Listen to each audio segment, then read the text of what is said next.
Hello and welcome back to Swinging at Shins, a Premier League podcast, back after a very brief hiatus that had nothing to do with the fact that both our teams lost to City in that time. That was just a happy accident. But we're back now. Life hasn't slowed down, but we wanted to record anyway, so here we are. Mm-hmm. Aaron, how are you doing? I'm doing fine today. Not braving this ice element that we're getting in the Northeast. Allegedly. It ain't out there yet. True. It happens when it happens. You know, for a bunch of Northeasters, everyone around us sure likes to freak out whenever there's a possibility of snow in any way. Well, what else is there to talk about? Premier League football. See? For those of you who may be new, this is not a weather podcast. This is a podcast about the Premier League. We are Swinging at Shins. We are a little spinoff of Wicked Good Sports. You can find us on Instagram. You can find us on Facebook. You can find us on TikTok for as long as that remains legal. Can't find us on Twitter because who does Twitter anymore? But anyway, all the links for the description for that will be in the below, as well as links to take you to our parent site, Wicked Good Sports, where you have a show called The Villa Villa. Yes, I do. And I have a show called The Way West Stand. Yes, you do. As well as we're getting ready for baseball season, so Around the Diamond will be back. Talks about you and I possibly doing a whole World Baseball Classic, a little spin-off podcast. That could be a lot of fun. How that goes, yeah. That's coming up. Yeah, it's going to be. Yeah, we'll see how that goes. I might be moving into a house and also having my second child all at the same time. Plus so who the heck knows what's going to happen? Wife, and then yeah.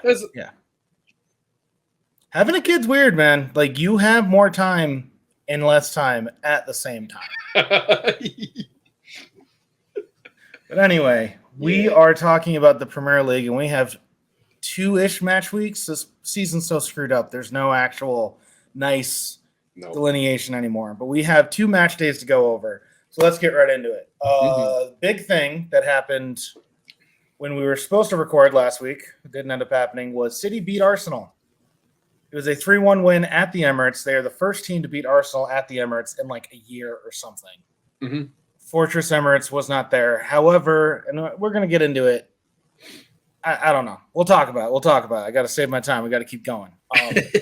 That victory brought City level with Arsenal on points and ahead on goal difference. And the Wicked Good Sports chat needs to just chill out. Good God. Getting a bunch of pings. Yes, my wrist is just going crazy. Mute all things for at least an hour. Oh, you should put it as 2. Come on. Yeah, well, you guys, can't. it's going to be a long ride. It's an hour or 8. Oh, buddy. Anyway, so for the first time since, I don't know, like the beginning of the season, Arsenal was not on top of the league. That changed quickly. We'll get into that too. Mm-hmm. United continued to take care of business both at home and in Europe. Victory with Leeds and Leicester, as well as a well-played draw against Barcelona at the Camp Nou. I thought they did very well. Yeah, United looks dangerous. Rashford looks incredibly dangerous. He certainly does. He's not a structure. Casemiro could take another 3 match day vacation, and that'd be okay. Well, I think they would like to have him back. Speaking of people who would like to be in any position than they're in right now, Chelsea's woes have continued. Mm-hmm. Bad draw against West Ham. Even worse loss against Southampton, who are still bottom of the league, even though they beat Chelsea. So, yeah, 20th with 18 points. That'll do it. Just looked it up. Yep. Everton managed a good one against Leeds, who are now just fledgling. Like they're all over the place. Not saying that Jesse Marsch would have kept them out of relegation if he had stayed, but you're not getting that temporary new manager bounce I think you wanted. Nope. Everton are now 16th in the table. Sean Dyche doing Sean Dyche things. Now, that's 1 point above relegation. That's how tight the bottom of the table is. Arsenal and Villa played. It was full of drama. Arsenal came back twice in the match and finally winning it off the head of Emi Martinez. Once a gooner, always a gooner. You knew what he was doing. Yeah, Aaron's like, I'm not even going to talk about it. I'm not interested. Anyway, for our thoughts on that, because he's going to have to be interested in a little bit, the second we're done recording this, we are recording a special joint Villa Way West Stand episode where we're going to discuss that match in brutal, brutal depth, including how good Ollie Watkins was, and Coutinho finally scored for like the first time in, I don't know, 3 years. So good things happened for Villa. Yep. Liverpool win at the Merseyside derby, and they beat Newcastle. Both of them are 2-0 victories. Liverpool figured out their defense. No, they didn't. They just got – it was Carpet 5 cold. they let in. 5, yeah. From Real. And I get it's Real, but, like, it was – oof. It was bad. It was a bad 5. Liverpool somehow are still statistically favorites to nab the 4th spot. No. That's how Spursy people think they're going to be. And Newcastle is starting to drop off. Yes, I understand. They did lose to Liverpool. They're not looking that great. I need them to look good against City, but good luck with that. Who knows? Go ahead. They did sit. City are currently sitting. Was it Laporte, De Bruyne, and somebody else for the UCL today? Yeah, which they're up. Winning. Yeah. I mean, and I understand they are sitting those people, but their starting lineup is Holland, Mahrez. Hold on. Their future center back, Gvardiol, just scored. Garibaldi. Nice. So nice. The true player of the tournament at the World Cup, if you ask me. Yeah, better than Enzo. He just happened to be on the winning Argentinian club. Anyway, to your point, they sat all those people. But their starting lineup is still Holland, Mahrez, Gundogan, Grealish, Silva, Rodri, Walker, Diaz, Akanji, Ake, and Ederson. You should be beating Leipzig. Or at least be competitive. Which they're being competitive. Gvardiol did score, and that's a wonderful thing, but watch VAR take it back. Anyway, let's get it out of the way. Let's get it out of the way right now. City versus Arsenal. Uh-huh. I did not like. No, sir. That was a bad way to have the middle of the week happen. That was a replay. Not a replay. It was a makeup. It was a makeup from a long, long time ago. Yep. Truth be told, I actually didn't get to watch this game. We get into it, and it's going to feel like same old Arsenal. And yes, we have not beaten City in the Prem in a long, long time. In fact, the only place we can beat City is if we make it to an FA Cup semifinal, then we beat them at Wembley. We've done that twice in the past 5 or 7 years, but that's it. We lose every other way. Well, you just got to play in a bigger stadium. Oh, I mean, maybe. It's got to be 80,000 or out. Yeah. Arsenal had 64% possession. Expected goals 1.64 to City's 1.8. Arsenal had one more shot with 10. City had 6 big chances, while Arsenal had 3. Arsenal had more than double the accurate passes at 435. They committed less fouls. They weren't offside once. Corners were 1-2. This is one of those matches where I watched a little bit of the TIFO podcast, and one of the guys, not JJ, but the other guy whose name always escapes me when I try to bring him up, was talking about, this could be a very different conversation we're having, if Arsenal doesn't get the lucky bounce off Emmy's head and City hold on against Forest. Now Forest, or Arsenal even lose against Villa and City win. Look at how different this is going to be. And all I can think is that is exactly true and exactly how I feel about this Arsenal City match. For the first 60 minutes of that match, I really think Arsenal, I don't know if they were the better team by a wide margin, but I think they were a better team. I think Silva fouled Saka very hard a couple of times. One of them I think should have been an advantage and let the play go on. Ake did it a couple times too. But it was just one of those where Arsenal was playing well, not getting the final ball, which was an issue. And the first goal was a Kevin De Bruyne amazing goal. But the only reason why it happened is because the ball literally rolled, and I have not seen Tomiyasu make a issue make this mistake once, but it rolled off his ankle when he was trying to pass back to Ramsdale, it just rolled off and ended up in no man's land. And Kevin De Bruyne was already sprinting and had the acceleration and looped it over, and it tucked right inside, and it was great. I think the penalty against Saka by Ederson was a penalty.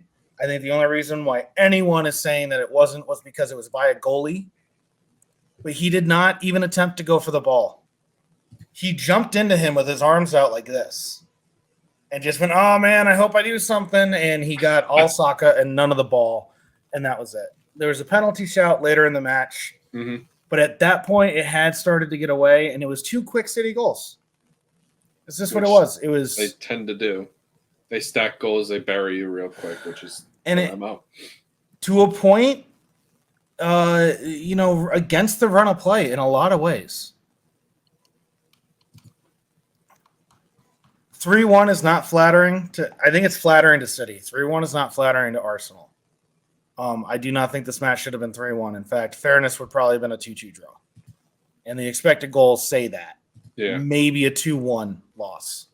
I'm not saying what about the essery that Ederson tried to do for Saka on that PK. Oh, that was amazing. That was amazing. Thank you for reminding me, because I definitely would have brought that up. Oh, man. Arsenal's played twice since this match, guys, so I don't have everything. But when he was just pointing. Yeah. Just okay, pointing, I'll put it there. Yeah.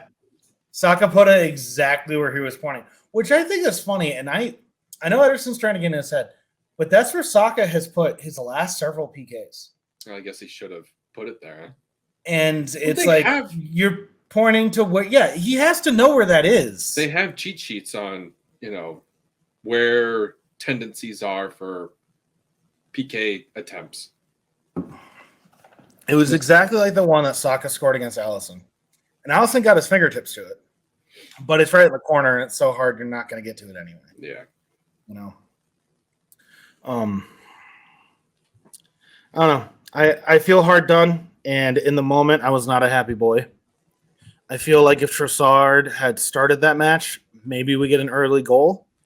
And if we don't let up the Kevin De Bruyne goal, I think this is a very different match. Yeah, that mistake in particular kind of, I don't want to say set the tone, because there wasn't really a tone set from that. They picked themselves up. But it definitely doesn't help giving away a goal. That's what it comes down to. Arsenal needs to be commended a lot, because if we were playing that well, and we had the ability at times to play that well last year or 2 years ago, we could never hold it for long, but we had the ability to do that. If Arsenal had played that well and let that goal in, we would have lost this match 4-0. Probably. And this time we came back, drew a penalty, scored, had it 1-1 at the half. Mm-hmm. And the second half didn't work out the way we wanted, but we looked like such a better team. And then the whole Brentford thing happened, which I don't even have on my notes, but thank you, VAR, for that. We'll probably get into that when we get into the whole VAR thing. We're late to the party with that, but we have to talk about it. Yep. And then they were down twice to Villa on the weekend and came back and ended up winning. But the mentality that Arsenal has right now is amazing and just light years ahead of where we were. And a lot of it is Arteta, but a lot of it is the players that we went and got. Yeah, setting the tone, building the blocks that they needed to. The Lincoln Logs were set. There's a lot of ways where the Jorginho thing I absolutely love. I love Jorginho signing. And not just because, and he didn't score, but not just because he had that wonderful kick against Villa, but he is that mentality guy. And it's just another voice. It's a new voice. And he's constantly on top of people in a way that I don't necessarily see Thomas Partey doing. Now, that's not his game. But when you're down Partey and everyone's already going, oh, God, we're down Partey. And Jorginho comes in, who's statistically slightly better than Partey this season. He's the wrong side of 30. But then he also has the mentality that he has where he gets everyone focused again. I don't know. Good times for Arsenal. And to be able to say that after a 5-game stretch where Arsenal won, I think only one of them is, yes. Yeah, last 5 games, Arsenal have won only one match, and I still think it's an incredibly good stretch. I would draft points to Brentford off of a VAR bad decision, but we are Mm-hmm. now the 20th team to drop points to Brentford in some way. So, moving on. United have handled business with Leeds and Leicester. Rashford is really good still. I think he's here to stay. I hope so. Also, ESPN FC, he is not a striker. No, not even a little bit. They should go to Optics. They have all of their S together. And that's where a lot of people get their information from. But Opta, yeah. Opta. I was reading a lot about Rashford in this particular moment because he is one of the hottest names right now. I mean, he scored goals against Man U. He scored against Man U for sure. Barcelona. And what I'm going to gloss this. It's overarching gloss. It came down to he's healthy. He's got a good run of play on the left wing. He's very much a cutting kind of attacker. And he I can't remember what else I put down. No, the box present has been way more involved this season than last season. I think it was like 1.5 box involvements last year. This year's like up to 3. His shots per game are up to 3. So everything has just been Man U focal point. Yep. No, he's been great. I think that he is definitely he is the face, but one of the things that's helping is I think to a point he was always this good, and Man U was just that bad for a little while. They were that dysfunctional. That's the better word for it. You know, Ronaldo, especially seeing as what's happened now. Mm-hmm. Yes, he had a good season last year, but we know how dysfunctional he can be. I think Ten Hag coming in, I think Casemiro coming in have solidified. You know, we talk about the wonderful things that those locker room guys can do. You know, Zinchenko's, Jorginho's that we've been talking about. Yep. Casemiro's exactly that guy. And Ten Hag doesn't take anything from anybody. The thing that gets me so much about Rashford is you look at all these things, and it's like a horse or a cart. Maybe it's like a chicken or an egg. Maybe I'm putting the cart in front of the horse. I have been mixing metaphors all day. My mind is all over the place. He has such confidence to just attack you. Yeah.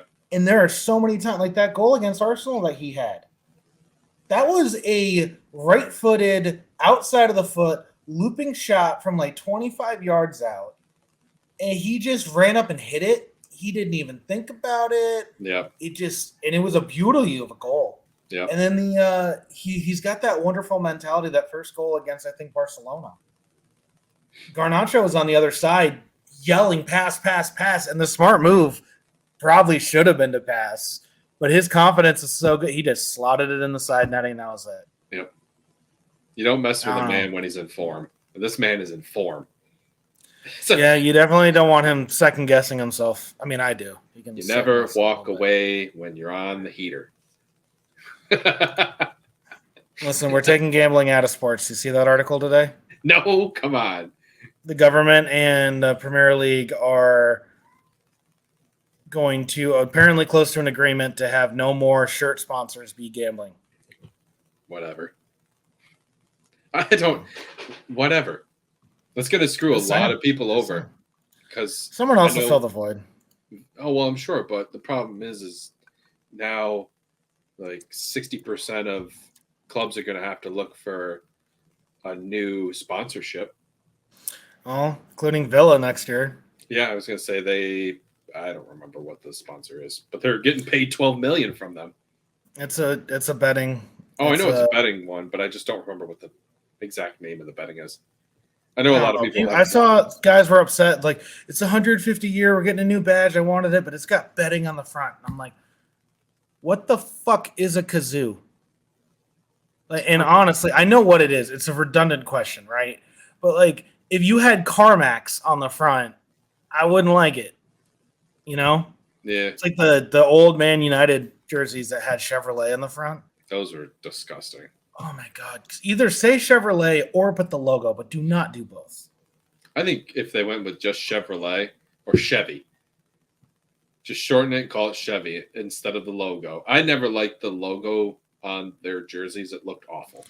Well, because it was the wrong color. If they did what everyone else does, where you like white it out, it could have looked really good. If you had a minimalist white Chevy logo. Yeah, well. Because what you want is something that catches someone's eye. And when someone goes, what is that? Anyway, we're not kit How do you even designers. search for that, though? I guess you could just look up Man U jersey sponsor. There you go. Yes, I mean that, which is better after Kia changed their logo. Apparently, Google searches for KN car companies skyrocketed. They couldn't see the eye. I love Well, it. it doesn't look like an A. It looks for all the world like a backwards N, like we're trying to be cool. Yeah. It really does. Anyway, moving on. Newcastle. No, let's do Chelsea first. I want to do Chelsea. Okay, let's do Chelsea. I love talking about Chelsea. I know you do. What the hell? I mean, I love it. Where can I buy more? But what is going on? How do you have 611 million pounds of players? And you literally can't buy a goal. Right now, Chelsea have more players than points. Yep. And more players than goals. They've had one goal. In this recent run, yes. Yeah. Their last 5, 0-0 to Liverpool, 0-0 to Fulham, 1-1 to West Ham, 1-0 loss to Dortmund, 1-0 loss to Southampton. That's bad. The only team you've scored against is West Ham. So what I want to say is that if you're a Chelsea supporter, you have to Not too late to find Jesus. Sorry, Jesus. He's on Arsenal. You have to look at the fact that Forrest went through the same exact growing pains. And I know I can hear it screaming, we are not Forrest. But you kind of are. He brought all of these players in, and they're brand new to the club. They're brand new to the country. They're brand new to the coaching aspect, the stadium, the fans. They're entirely new. They have no idea what to expect. And to just to add some credence to you're essentially Forest. On the first of the year, you drew 1-1 to Forest, and Forest have gotten points off City, and all you've done is get slapped by City. So anyway, continue with your point. They're going to have to go through these growing pains as Forest did. The chemistry's not there, and I'll say it, the team cohesion's not there. These players are going to have to learn each other. We now as video gamers, we tend to think that we can purchase a player and then they'll fit right into the mold. That's not how that works. You have to, you just have to, I can't think of the right words right now, but it's not a plug and play. It's not plug and play. Well, and I think so, and I agree with you. Sorry, I had a quick call, but I listened to everything you said, and I agree with you. I think what you're doing, though, is the issue that Chelsea have right now is, it has been plug and play in the past.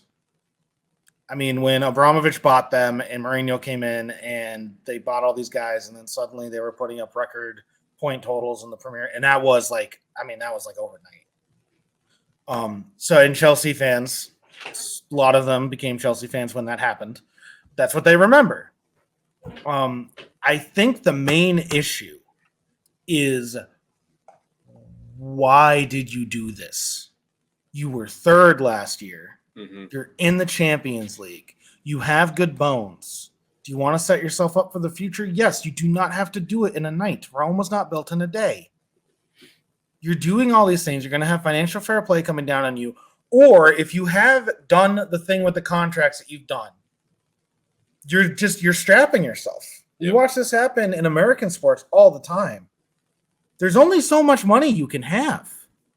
And yes, you can, I forget what the word is, but when you spread out your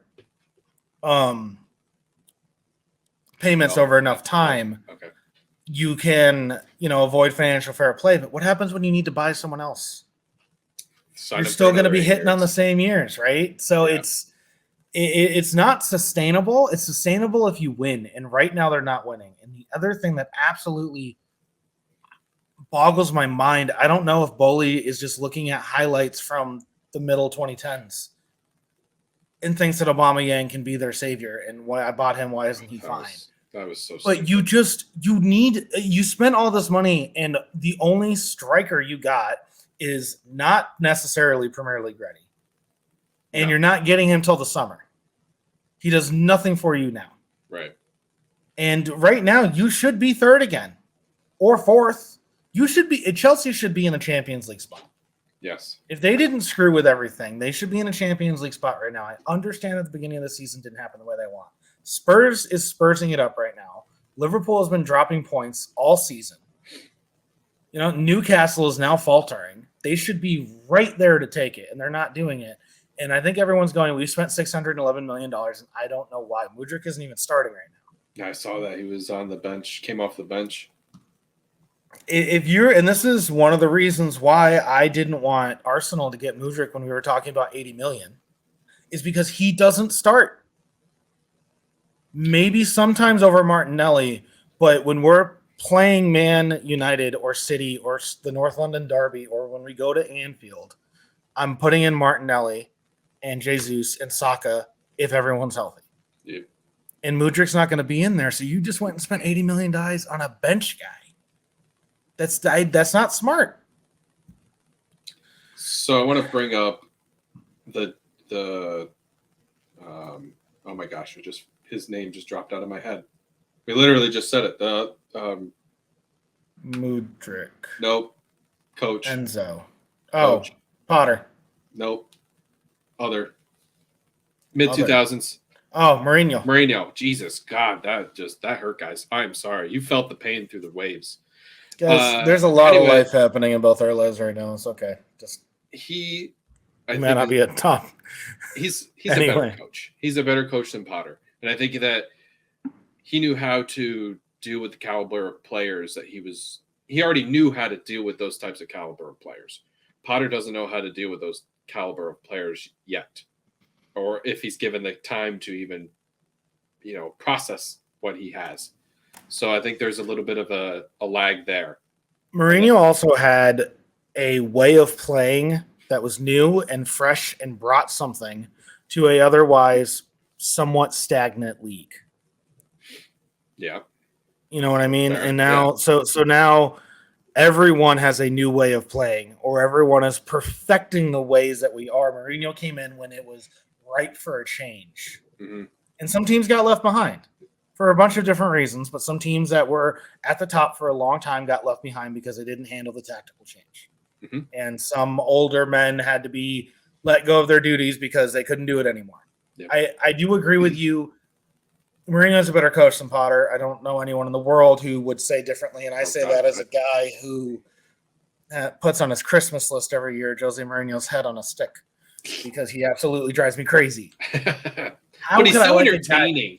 He is entertaining, but he's also coached United and Spurs and Chelsea. How could I not hate the guy? I know. I understand from the fan base point of view, but man, he's a gem. He's one of a kind. I think the other thing with Potter, and I've said it before, and I say it all the time at the beer garden, everyone likes to, we have the team. We all grew up in the, Sir Alex Ferguson, Arsene Wenger days, right? You have the team, and it's their team. And that's true to a point, but that's not how modern football is run anymore. We've talked about this with Pep, and it's come up in both All or Nothings. With Man City and it probably came up in Spurs, but I can't think of it exactly. And Arsenal's, where, coach, what do you want? I need a guy who does this, and I like these guys. Cool. We're going to go try to get one of those guys or a guy like them. You know what I mean? Right? Yeah. So, I mean, we've brought it up here before. yeah, I think what makes Brighton so good was everything about Brighton and not just Potter. I do not think Potter is a bad coach. Mm-mm. But and I don't even mean like the backroom coaches, because he took all the backroom coaches with him. Which is what you do. And it would say something more about how good Potter was if Brighton were falling off. Brighton are seventh with 35 points. They are equal on points with Liverpool. They are equal on goal difference with Liverpool. They are 3 points behind Fulham in sixth. They are 6 points behind Newcastle in a Europa League spot in fifth. Mm-hmm. Potter left them very early in the season. Yep. They have played more than half of this season without Potter, and that's where they are. This is a team that like almost didn't exist a little while ago. And now this is where they are. It's because the team's built correctly. You know, it's not just the coach. So everyone's trying to say this is Potter, this is not Potter. To your point, you have all these, and I agree with you. I think you're 100% right. But you bring all these people in, and it's not plug and play. And I have 48 guys in my midfield. Yeah. And they all want to play, and they all want to get the ball to the guy who scores, and I don't have a guy who can score. So what am I doing? I'm destroying Kai Havertz's career by putting him up top where he doesn't belong. And they send these lofted balls in, too. That Kai Havertz is just never going to head. There was every once in a while he gets a good header goal, but that's just because of the amount. It's just embarrassing to watch him try to whiff at these headers. I mean, they had... If they only had Lukaku. Oh, wait. Honestly, they would be 2 places higher in the table if they had Lukaku right now. That doesn't. I think so. I know he had a horrible World Cup, but I'm pretty sure he was injured. And definitely out of form.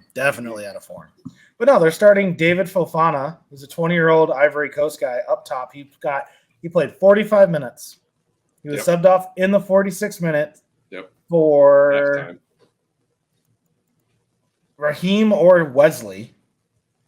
And quite honestly, that's another one of the kids. Yeah. Wesley Fofana. I'm not sure who played where after that. I did not actually have a chance to watch all of this game.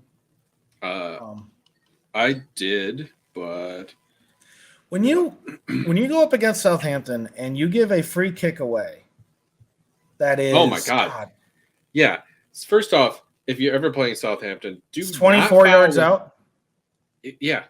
Yeah, don't foul 24 yards away from the goal against Southampton. Don't do it. Yeah. When you do that, you know you have to score a goal. It's like taking a PK at this point for James Ward-Prowse. It's so impressive to watch. It's so impressive to watch. Cannot wait to see where he goes. Let's play that game.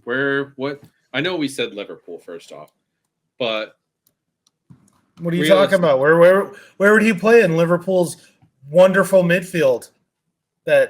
What's it? Conha? Someone on One Football was all like picked.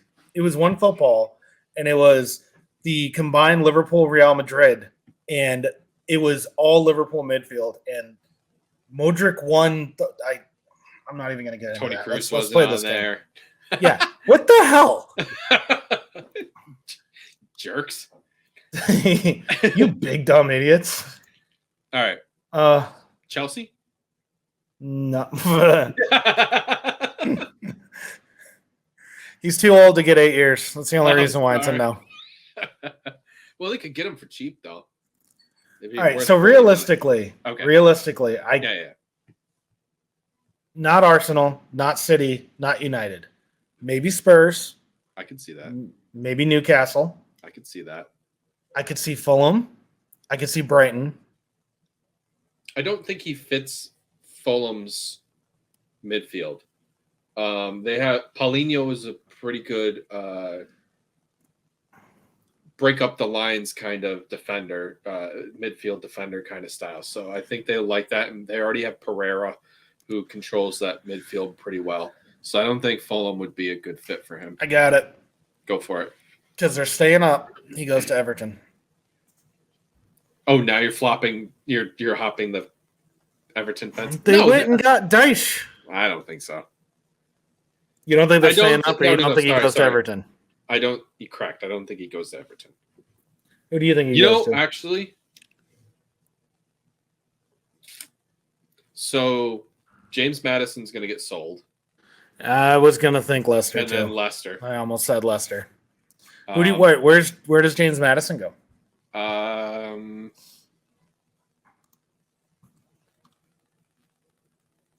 Most beneficial? It's probably Liverpool. It's either going to be Liverpool. I'm going to play a bias, but we won't have enough money for him. Is Villa? I would absolutely love if we could get Madison. You might have the money. There could be, when we sell Emi Martinez. Oh.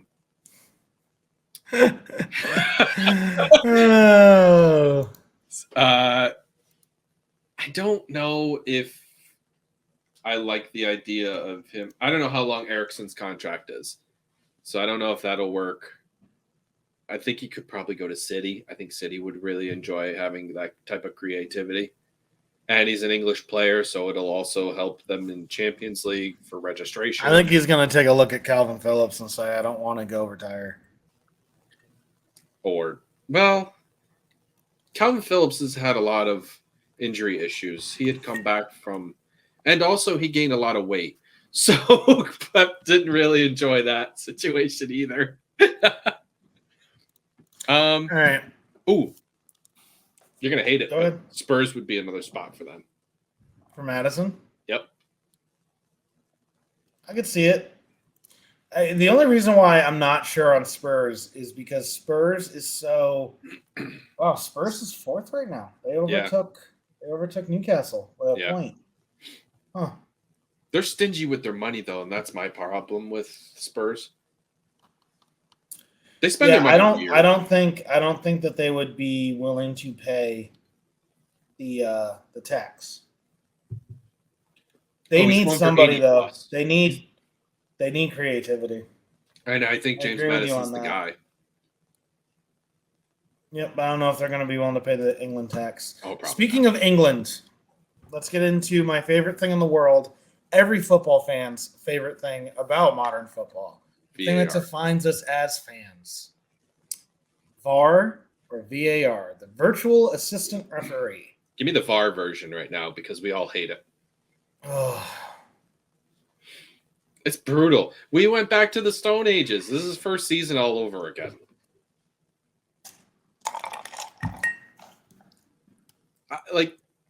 How are you this understand. Inconsistent? How are you this inconsistent? All right, let's get into what I think is the most egregious one.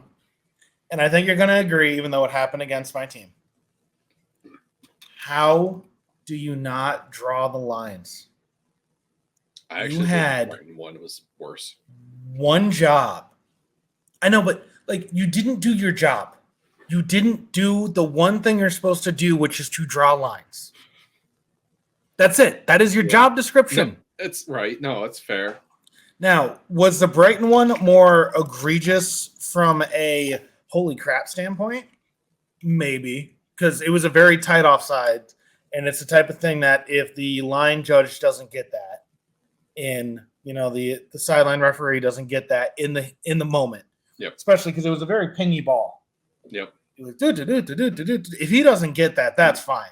And you know what? Quite honestly, I'm not even sure that being offside is really fair, and definitely not in the spirit of offsides. Mm-mm. But still, it should not have been a goal, and it was only a goal because you didn't draw lines. It's like the one thing you're supposed to do.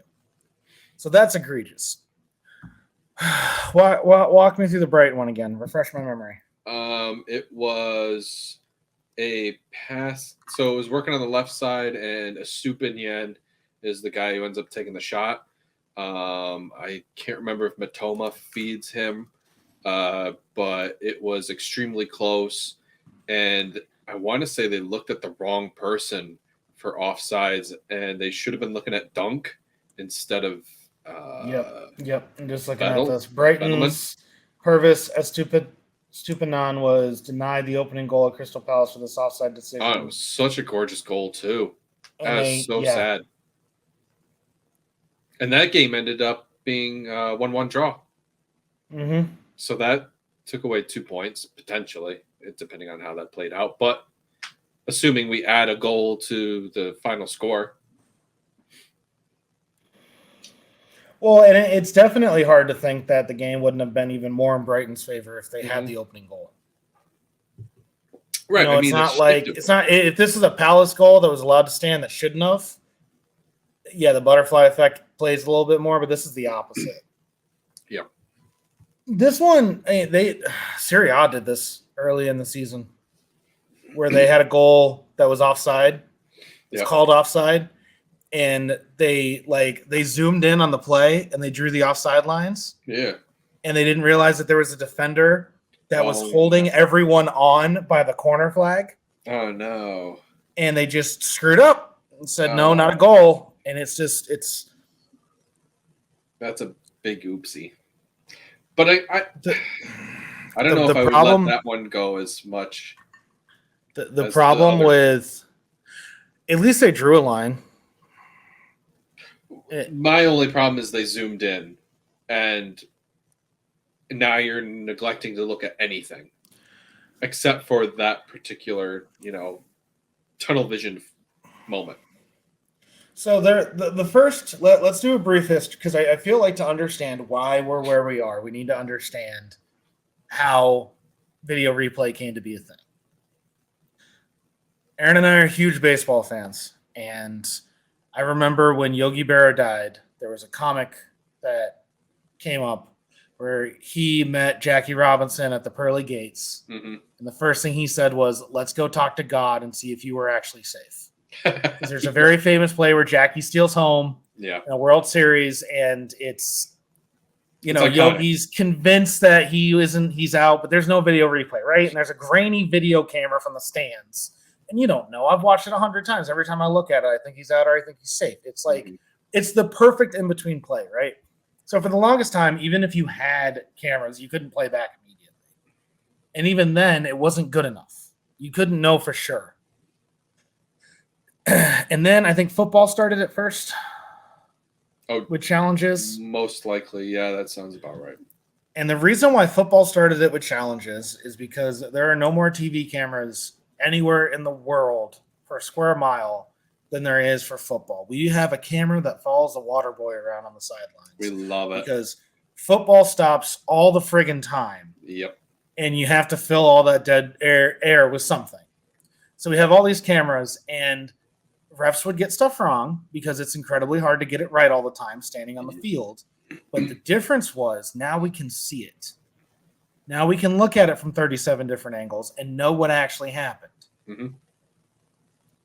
Then baseball started doing it. And I still remember the year that they implemented it in 2014, and I know that. I was going to say 2014. Because in 2013, the Red Sox had the best record in the majors and went to the World Series and won it. But in a July night, they got overtaken by the Rays after they lost the game to the Rays in Fenway, where the guy who scored in the top of the ninth for the Rays, I forget who it was clearly out. And you could see it from every single replay, but there was no way. There was no mechanism in place to say we can't get this right. So now the umpires have to deal with the fact that they got it wrong with a bunch of angry Bostonian fans, which is never where you want to be. No, God, no. And they have no way to fix it, right? So now it's gone from I'm building to something. We're working on it. Sometimes I take a long way to get there, but this is the reason why. It's like building a trifle cake. We're working on it. The point I am trying to make is I love the idea of the spirit of the game. I'm the guy who says I don't want the robotic umpires because I like that you have to learn an umpire strike zone. Yes. I don't like the idea of VAR coming in and blowing the whistle itself all the time because, I think that's a foul and you're down on the field and you didn't. Because some refs let teams get away with more. And I think that changes the way. And I say that as a guy who supported a team that the game plan used to be just go batter them because they can't stand up to the physicality. Yeah. I still think it's a good aspect. But when it comes to certain plays, when everyone in the world is going to know what the true outcome of that play was in 10 minutes, you have to get it right. I do not care about the history. I do not care about the way things have always been. I do not care about changing. You have to get it right. Because if not, you just have this happen where the PGMOL, which for anyone who doesn't know is a professional game match official something. I almost had it. I looked it up. But anyway, it's essentially the MLB umpires union, but for the Premier match League officials in England. Yep. They are just taking referees and putting them in this highly technical situation where you have to be quick with a computer and a mouse. And they're just not built for it, which is where they're drawing lines on the wrong guys, and they're not even – they can't draw lines quick enough, and they're like, well, we have to get an answer out now. No, you don't. This could literally have decided the title. That was 2 major points. If that went the other way, Arsenal would be up 4 points instead of 2. Yep. That's 1 match day. You have to get it right, and I'd be saying it if it happened the other way. And my other argument is the clear and obvious error. I never want to hear that again in my life. It's We've for heard me, it 2 weeks in a row too. This is the worst. Oh my god, we hear it all the time. It's like it's like during the pandemic when everyone kept saying this is the new normal, and you just wanted to punch them in their nose. Nose, Scott, throat. No, it is pretty bad though. Like, again, one job, draw lines. You messed up that. But I think what the problem is, my God, who was the match VAR official for? Lee Mason. Right. I think he started to feel the time creep up, and this is not a really good excuse. But even I was like, when I was watching this back, man, he's taking a lot of time to really look over this one particular area. And there was so much more that happened in that set piece that should have been looked at, obviously, that he missed, obviously. It's embarrassing on his part. It's embarrassing, and the time thing, we're not monetized yet, so fuck it. The time thing is bullshit. Because in the Leeds Arsenal match at Ellen Road, it got delayed for like 48 minutes or something because the power went out on the radio receiver for their ability to talk to each other. They still could have used hand signals to talk to each other if they really needed to. God, I watched that match too. I was like, are you kidding me? We're really doing this right now? So we'll delay a match for 48 minutes in the middle of it. We were like 12 minutes into the match, and they delayed it for 48 minutes because of that happened. But we can't wait another 2 minutes to make sure that the proper lines get drawn. The other thing, going back to my other thing, if something goes to VAR, not clear and obvious error. The guy with all the video screens needs to be the one who makes the decision, not the on-field ref. He has more information. And you never know how much bias is going to be played in by the ref. So it does take away at least the ref's decision now.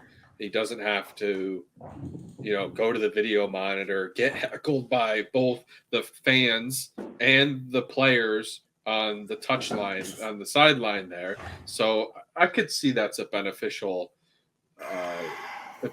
mean. It also takes away clear and obvious. Yes, it does. The only person in the world who thought that Rashford's goal or Bruno's goal against City was actually a goal was the referee on everyone in the world. But I could have shown that to my dad who doesn't know anything about soccer, and he would have looked at me and been like, you can't do that, right? And I would have been like, no, you can't. Apparently you can, but you can't. Mm-hmm. And that's my issue. It wasn't clear and obvious. We're all looking at it, So you're making it so that the price of admission to getting something overturned is that the referee really, really, really fucked up. Mm-hmm. If he just really, really fucked up, well, that's not clear and clear. Like, what does clear and obvious mean? In my opinion, yeah, it's like small crimes and misdemeanors. It doesn't mean anything. It's whatever you want it to be. What's the definition of that? Nothing. What do you decide it is today? Okay. We cannot have every single team play like this with rules that are what did you decide it was today? Mm-hmm. Not when it comes to the VAR situation. If as a match day official, yes, you flex your own style of officiating. Not everything needs to be a red card. Not everything needs to be a yellow card. Not every foul has to come back. Hold on. I want to step to the red card for real quick. There was a player. Is this Kolo Muani? The Frankfurt? No, not European. That should not have been a red card. But anyway, what's your thing? This one was, oh my God, somebody got fouled way up the leg, almost towards the knee. Man, I can't remember which match it was because I crammed them all in. But it was only a foul. It wasn't a card. And studs hit him right below the knee. Oh, this was the Leicester City. This is United Leicester City. And it was face. Foul's face, however you say it. The guy who was the Liverpool leading goal scorer in 2023 for a while. That guy. Yep. Yes. And he got clapped into the lower knee, and the guy didn't get a red card for it. And that blows my mind because that should have been a red card. I don't care if there wasn't intent behind it. And you got to control your body better. The commentators were like, oh, well, he didn't really go in with malice, or he didn't go in, with such what's the word I'm looking for? Recklessness. It was slow paced. No, That's you hit worse. him below the knee. You hit him below the knee. Oh, above the knee. Below. It was above. I thought he came up and hit him. Okay, whatever. If it's slow pace, that's worse. And the Kolo Muani one is definitely worse. That was Frankfurt Napoli. Yeah. And it was a coming together. And yeah, it was a bad foul. And he stomped on the guy's ankle, but he also got the ball. Yeah, this guy didn't get the ball at all. It was just one of those, and that was straight red, and no, nothing can be done about that. It's like, well, it's not clear and obvious here. No, nothing about the play was clear and obvious. He shouldn't have actually ended up fouling the guy as hard as he did. That normally doesn't happen. He was in control of his body. It was bad luck. Yeah. There's nothing clear and obvious about it. But if you're going to give a red card for that, it better be clear and obvious. Yeah. So it's not even getting applied the same way depending on how you're doing it. The whole thing's a mess. And people are saying we can't not have VAR. Because that's worse. Because then every time anything happens, people say, well, VAR would have fixed that. That's the thing. So you have to figure out the best way to fix it. Here's an idea. When it comes to the drawing of the lines, why do you have some 50-year-old referee doing it? Anyone can draw lines. You're clicking pixels. Yeah. Have him looking over the shoulder to say, oh, yes, you did a good job. And probably, oh, my God, how did you do that fast?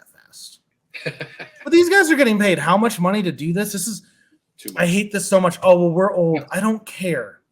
If I try to drive a car from New York to LA and I don't know how to change a tire, you're going to say I'm an idiot. But your job description that you get paid a ton of money for says you have to be able to draw lines on the screen and you can't do it. That's on you. Yeah. By the way, I do know how to change a tire. And a distributor cap, Aaron can tell you. Yes, this is factual. Thank God I don't have that car anymore. Oh, Jesus Christ. Well, thank you for I can actually say, hey, I got to change a distributor cap. It's true. Because that was something I never thought I'd ever have to say in my life. You're welcome. I still remember when you told me, and I'm like, no, you don't. You're like, yeah, no, I have a distributor cap. I'm like, no, you don't. It's not the 60. Well, you did. Thank you, 1999 Honda. 98? Don't matter. Well, it ran forever, and in fact, it probably would have run even longer if the previous shop hadn't screwed it up. This is factual. But anyway, Where what are else we we at have to now? talk about? Let's get I off don't our know. Nate Jones got Merseyside fired. derby. I love your notes for the Merseyside derby. First of all, even with Liverpool being as bad as it is and Everton being Sean Dyche, that's still kind of what I expected. Oh well. Yeah. Anyway, your notes for the Merseyside derby are amazing. What did I say? Oh, I hope you're able to watch it because this was probably going to be the last Merseyside you watch. Nah, I think so. Everton's staying up. They're still poo poo. They are poo-poo, but the problem They with just relegation is there are so many bad teams. That's why they're going down. They're going to get so Dominic Calvert-Lewin's out this weekend, which is great for Villa because he's a very good aerial threat, and Konza and Mings are okay. That's beside the point. And Onana is also pinned to possibly be out, who has been a very good player for them. I think it comes down to, honestly, Onana playing. He is a midfield general, and he controls the tempo in that Everton midfield. Actually, he just controls the whole entire, I would say, midfield to attacking part. He's been that good. You don't want to believe that Leeds is going to go down. Shut up, man. Let it be. But the problem I have... They just hired Javi Garcia. It's all fixed. Oh, no, it's not. No, it's all fixed. The guy won. He won the Qatari. Okay, so when he won in 2022 the trophy, whatever you win in Qatari.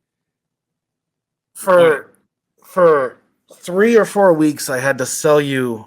No, longer because the World Cup happened. Yes, it did. For 2 months, I had to sell you on Lopetegui for Wolves. Yep. And you're gonna jump on Garcia for Leeds immediate. You just don't want to believe it. Just you got rose-colored glasses. You look at the bottom 4 right now: Bournemouth, West Ham, Leeds, Southampton. I don't think it's going to necessarily be in that order, but it's going to be 3 of those 4 teams. You know why I'm really sticking on the Everton train? It's because they just have always progressively gotten worse. And it's been a long time coming. Not with Dyche. It doesn't. Do they deserve to go down? Maybe. They're only been packing in the box. That's good enough to stay up. It's good enough to stay up. They're proving that they can beat the other teams they need to beat. They're not proving anything. They beat Leeds. They beat Leeds. Did you see how they beat Leeds? It doesn't matter how you. They don't ask how. They ask how many. Seamus Coleman took that shot, and he must have been like, "How the hell did that go in?" And I actually, it really comes down to Millier. Millier kind of pooped on that one. He left at least a good 5-yard box window open for Seamus Coleman to take that shot. But there's just they're getting too lucky. You have to beat them. They're not too lucky. The other teams are that bad. They're too lucky. They're that. All right, let's look at their next matches. Villa haven't won in 3 matches. Villa always beats Everton at their after Villa, Arsenal at home. They've already beaten Arsenal this year. Well, that's just Nottingham Forest. Could be a tough match. Who knows? Nah, it's gonna go draw. Brentford. After Brentford, they have to play at Stamford Bridge. That's an easy 3 points. They're at home to Spurs. I'm just telling you, man. I was on the Everton going down train for a while, but again, I think Bournemouth and West Ham and Leeds and Southampton, Leeds especially. I'm sorry, you guys, too little, too late. McKennie and Garcia are not going to keep you up. I say this with an American Outlaw shirt on. It's too little, too late. It's too little, too late. Patrick Bamford needs to get into the form. Maybe if Aronson was playing more, but I don't even think it's Aronson at this point. I really think it's the fact that Leeds they bundled themselves by not going out and getting a better striker when Bamford has been down. Yep. Well, and again, I've been talking about how I think Brighton's this good because of how well they're run. I think Leeds are this bad because of how poorly they're run. It's fair enough. All right. But still this up. I don't care if you're prepared for it or not. No. We're doing our favorite segment. True, false. Hold on. No, stop. What? Breaks. What? Nate Jones got fired, and I would like to say that true false that I had said 2 weeks ago came to fruition. Okay. Whatever. So what does that do You're for so them? smart. Yeah, I am. For Southampton. Yeah, no, absolutely nothing, right? Just Southampton's beating Chelsea. When you talk about when you have to beat the lower half of the table, Southampton's out there doing it. Well, Oh yeah, my God. I don't know, like, if Chelsea, you asked me this a while ago. This isn't true false, but I'm going to answer this real quick. Sure. If Chelsea, you asked me a while ago if I would be okay with Arsenal winning the Champions League if it meant Spurs won the Prem. Oh, yeah. And I said absolutely not. Yep. This is going to go down as one of the greatest seasons of all time for me. Like, if Arsenal hold on. Yep. I'm not saying they're going to. That's an if. Big capital I, big capital F. If Arsenal hold on and Chelsea finish like 12th or lower, I don't know if you're ever going to be able to beat this season for me. Maybe if Tottenham ever get relegated. I don't think they will. But a Tottenham relegation would be like the only thing that could possibly be better than how good Arsenal has been and how bad Chelsea have been. And if Chelsea's not careful, they are 3 points ahead of Villa. Yep, for like the and last 5 points ahead of Palace. Yep. That, I mean, I'm not sold on Palace, but I think Vieira is turning him around a bit. I am sold on Villa. I think we're going to get into it. I think the way Villa's played, Villa doesn't look good in this moment right now because of the quality of teams they just had to play. Yeah. They just got 1-2 punched really hard. Mm-hmm. And quite frankly, that Arsenal match could have gone a different way very easily. And the second half of the City match, I thought Villa played really, really well. I think there was a team on the up. But there was a let up. It doesn't matter. It doesn't he's been letting up.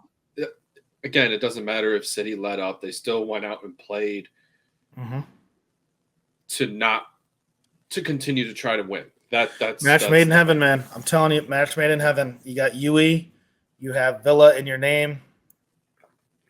Yeah, it's match made in heaven. It's going to be great. True. Anyway, now for realsies this time. Don't care if you're ready. I'm not. We're making it up on the fly this time. Oh, you are? That's funny. True false. True false. I'm going to let you go first. Dude, I got a lot going on. No, that's fine. I get it. Life happens. So, Rashford will surpass Haaland for the Golden Boot. This is good. I like this one a lot. I got to look it up real quick. He's at 17, right? No. 14. No, he's not. He's at 14. He's at 26.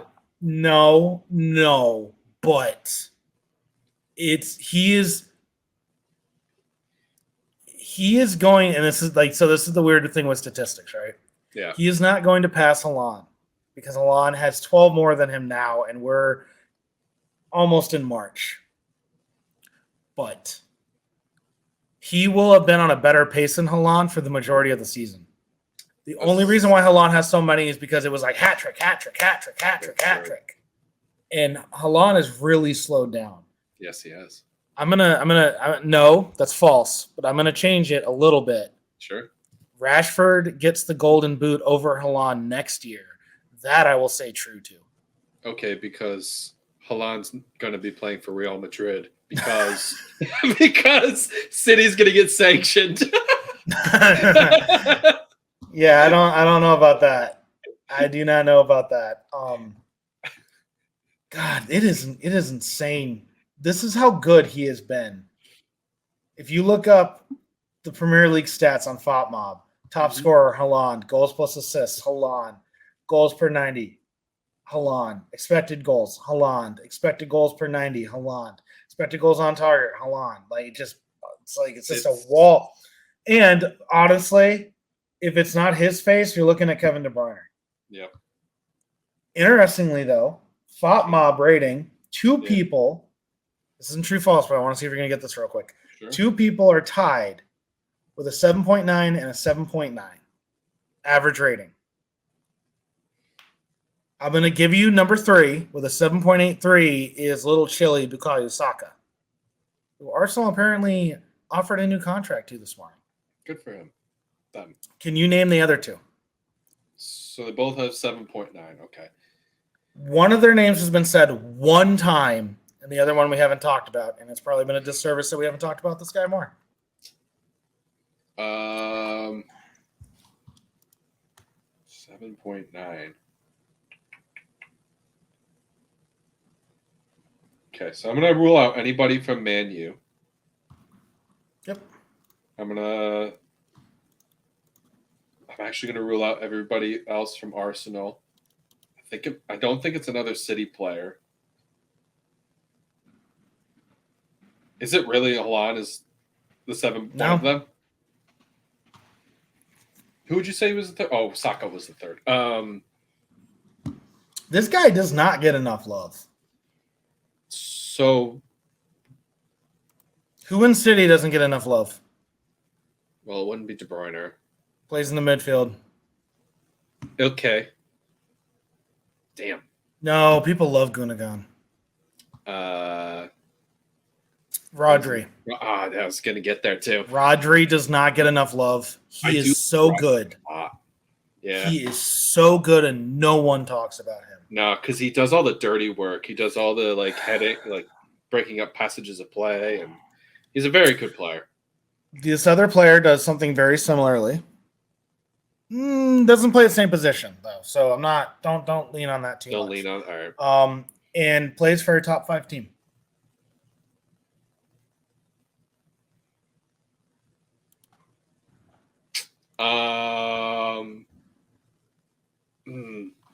I want to pick somebody from Newcastle. And you would be right to do so. Yeah. I want to say Bruno Guimaraes. No? Bruno's not their best player. Well, all right. So I'm going to cross out Maximin. I don't want to say that it's Almiron. It's Almiron? Really? No. Okay. Thank God. He had a very good stretch. Don't get me wrong. Not Colin Wilson. No, come on. Trippier. Yeah. Yes. Kieran Trippier has the highest average match rating, and I think he's played more minutes than Rodri. Not by much, but I think that's why he's highest. Also has a ton of assists. Also, free kick maestro. Really, really good. He is really good at that. Really, really good. Okay. What do I want to name? What do I... All right. True, false. Tottenham Hotspur, who have now regained the 4th position, will finish 4th and have Champions League football next year. Let me look at the table real quick. They have 42 points. Newcastle have 41. Fulham have 38. Brighton have 35. Liverpool have 35.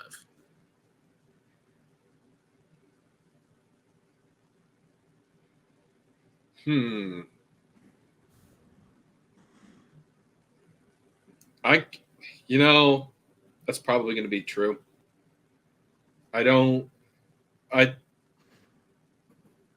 It's either going to be between them or Newcastle. I don't see Fulham having enough in the tank to do it. I just don't see Brighton. If Evan Ferguson for Brighton steps up again and starts putting away more goals, I could see that possibly happening.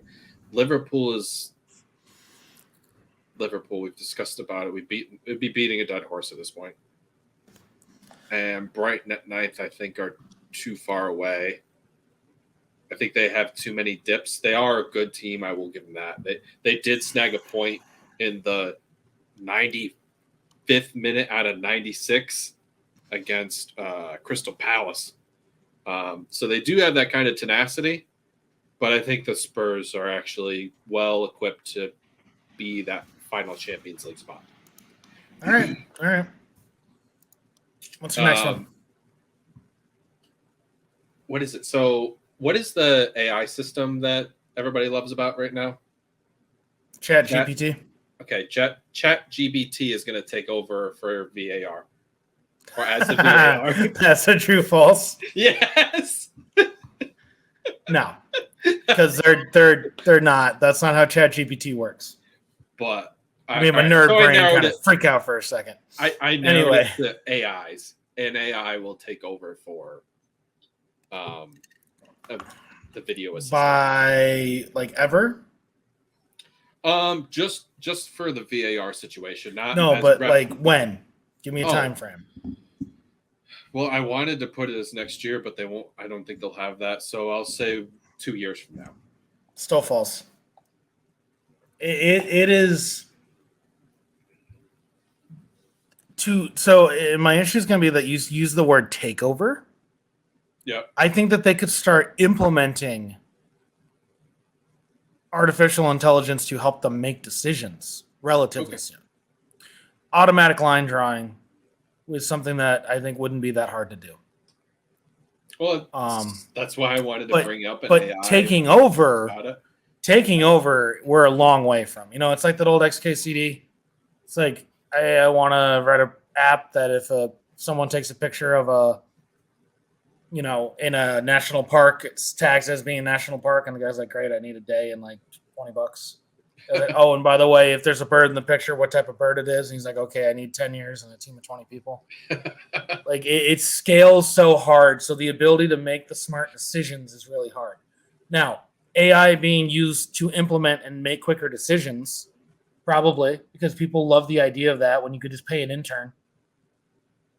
Like I deal with graphics all the time at work. I swear to God, I could do this. It's not hard. Mm-hmm. You have the brain that's built for it. Still have a referee in the shop to make the final decision. Yeah, sure. But it wouldn't be hard. But yes, I think false takeover, true that they will use it in some capacity. I still think within 5 years is more realistic to do. Okay. True false. Arsenal, and only because I haven't asked your opinion on this. Mm-hmm. True false. Arsenal, when they secure Champions League football, buy Declan Rice.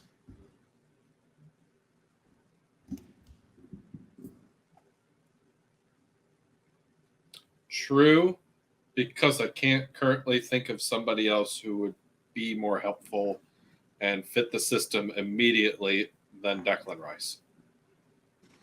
Plus, it helps their registrations, like I had discussed about James Ward-Prowse being a good fit for somebody in the Champions League or European leagues. Tournaments. I could see it. No, never mind. I was going to say, could Chelsea snipe them out, but they don't. They're working with N'Golo Kante to get his contract worked with. And their midfield's way too full to even consider Declan Rice being in the squad. Could he go somewhere else? Maybe Liverpool? Maybe. Or Liverpool's weird. We didn't actually bring this up. And you didn't respond to me. So now Henry is saying that Liverpool is no longer for sale and they're looking for investors. And he said, I don't know what the hell's going on. Sure. Yeah. I think what's going on over there is very obvious. All the money that people are going to spend on Liverpool are now going to be spent on United. And I don't think whoever loses the United between Ineos and the Qataris, I don't think whoever loses the United is going to take Liverpool as a consolation prize. I also, and I say this as someone who Henry owns one of my teams, he does like to win. People can say what they want about him. Mm-hmm. The Sox had not won a World Series in 86 years. And they bought the team, and a couple years later, we won the World Series, and we've won 4. Mm-hmm. Liverpool had never won the Champions League, and he buys the team. And within several years, with just Man City being Man City and Real being Real and all those things happening, they won the Champions League and they've won the Prem. He does like to win. And he does like to turn things around too. So he doesn't Abramovich it. He's not Steve Cohening it. No. For all the Mets fans out there. but he does like to win, and the Cronkies do the same thing. I was Cronky out for a long time, and you know what? I still don't love them. But you're not supposed Arsenal are top of the league. Yeah. The Avalanche won the Stanley Cup. They are The good. Rams won the Super Bowl. Like, their teams win. Yeah. I don't like what they did with St. Louis and the Rams. Yeah. And I'm not defending them, but they win in their own way. And there's that point. So I think John Henry, I think it's, well, I'm not going to get the money I want. I'm not going to get the money I thought I was going to, and I don't want to leave anyway. And I think most Liverpool people would, if they actually thought about it, would not like the fact that he left. Probably. Because it's not like he would have the only way it would have brought in more money is if it was a Qatari or an oil-based person. I don't think there's enough Todd Bowleys out there to, fill that gap. There's not. All right, hit me with the last one. Okay, so we glossed over this, but I think true or false is Patrick Vieira on the hot seat. False. Only because they're sitting 12th, and I don't think that they're going to end up in a relegation battle. I don't think they'll end up in a relegation battle either. I just think the players that they have, Wilfred Zaha, Michael Olise, Eze, I think Guaita's a good player too, their goalkeeper. I think they've missed on a few players like Atsenadaro and Mateta. I think that sounds right. I think those couple players have missed. But if he doesn't get in, if he doesn't get in the top 10, I think they'll consider looking for another head coach. I don't think so, just because Palace isn't that kind of team right now. And they know it. They see how competitive the top 10 is. Fulham came out of nowhere. Villa's on their way up. Brighton's doing great. Newcastle has shot up the table and are probably going to be there to stay. The big six may become the big seven with the amount of money they're about to have behind them. Yeah. And I think Crystal Palace is smart enough to realize that that's not where they're at. Also, Zaha is now the wrong side of 30 and injured. He has 6 goals. He doesn't even make their top 5 of top-rated players. I like Zaha. I think he's a very good player, but I don't think Patrick Vieira is on the hot seat for the same reason why I don't think Brendan Rodgers is on the hot seat anymore. And you look at Leicester, and you have Madison and Vardy and Tielemans, and you still are as bad as you are. But for a lot of teams, they're going to be happy that they're staying in the Premier League and they're not in a relegation battle. Fair enough. Should Vieira maybe be in the hot seat? Probably. Yeah. But there's enough teams worse than him that he's going to be given the time. He's also an old school, you put your nose in the dirt and you want it more and you're disciplined more and you just beat it out of the other guy type of manager. And they need to have the type of players to actually do that. They have a lot of good technical players, and that's why my thing is he's been there for 2.5 years or something like that. I want to say maybe 3 even. When does the boredness? When does it start to kick in that he's just not getting it to click? That's what I want, or that's what I was trying to get. He's been there for 1.5 years. Just kidding. It feels like 2.5 years though. Well, the last several years have felt like that, but July 2021. Good for him. So a little over 1.5 years. Okay. Through a pandemic, which hit Palace harder than almost anybody. Yeah. Because they don't have the jersey sales and whatever to be able to rebound off that. That would be a team to go and buy if you're like a millionaire, a well-functioning millionaire. Well-functioning millionaire. I don't know if those people exist, but okay. All right, here's my last one, and it's a doozy. It takes a little bit of lead up, but we're going to do it. We look at the table right now. Yeah. Arsenal have a game in hand. They're 2 points ahead of City. They played 23 games. They have 45 possible points left. Certainly do. Man City have 52 points. They played 24 games. Quick and easy math. They have 42 possible points left. Yep. 54 plus 45. 99. Arsenal have been dropping points lately. City have not won 4 straight games, which is very un-City-like. Mm-hmm. The City at no point this year have won 4 straight games. Interesting. For the first time in years, true or false, the league winners, the champions of the Premier League, will have less than 90 points.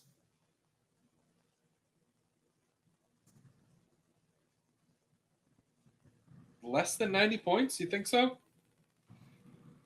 No, that's my question. I'm not telling you what I think. No, but I don't think that's. I think that's false. I don't know.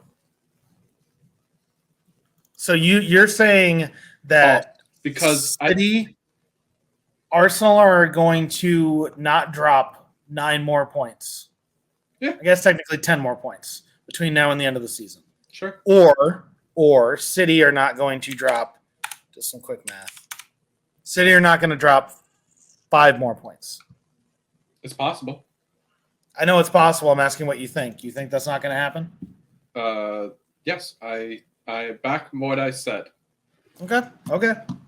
I think both teams are quality, and I still think that even if they aren't wins, they'll get draws.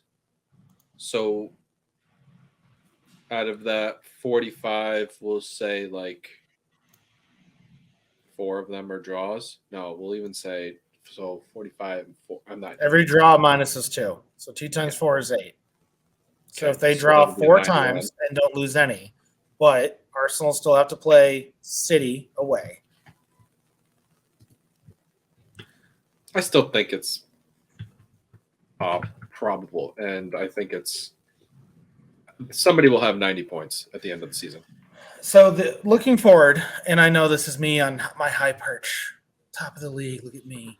Looking forward, Fulham away scares me a little bit. Not a lot. Not shaking in my boots, but scared. Yeah. Not scared for Anfield. Arteta has been preparing them for Anfield for so long. And those are 2 teams just passing each other. I think we're going to be fine there. Normally, I'd say absolute loss. But I think we're fine right now. Mm-hmm. So there's City away. There's Newcastle away. That's not till May. If Newcastle continue on their downward trend, that's suddenly not that scary of a game. Nope. It was a scary game a couple whiles ago, and Newcastle got a tough 0-0 draw at the Emirates. They never looked like they were going to score, but they also didn't let us score. Apart from that, I don't know where we drop points. So if we draw to Fulham and we lose to City, that is 5 possible points lost. That puts us at 94.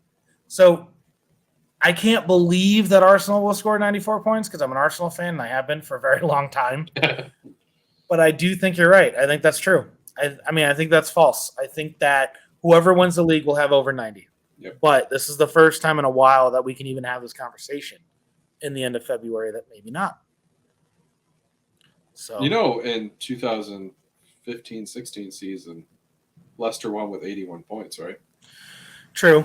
But that was the last time it's been that low in a long time. And Arsenal had 71 points. Yes, Spurs I know. had 70. And then Man City had 66. That was actually the last time that we got to celebrate Sir Tottenham's Day, and that was on the last day of the season. Yeah. So, anyway, that is Swinging at Chins for match days 23 and 24. You can see us on Instagram, on Facebook, on TikTok. You can find our parent channel, Wicked Good Sports, on Instagram, on Facebook, and on TikTok. Mm-hmm. All the descriptions for everything are in the link below. I am getting out of here because we have to go immediately record with Brian literally right after this. Do not expect us to be wearing anything different if you're watching us instead of listening. It's true. But however you're doing it, if you have been with us for the last hour and 25 minutes, thank you very much. God bless your soul. We appreciate all of it. And go watch our joint episode. It'll only be an extra 25 minutes. It'll be fine. more or less. All right. See you guys. Toodles, everybody. Well, guys, that was an episode of Swinging at Shins. We appreciate you for coming out and listening to us. If you guys want to hear or see more, we have links in the description below. We hope to hear from you soon and hear more about what you have to say.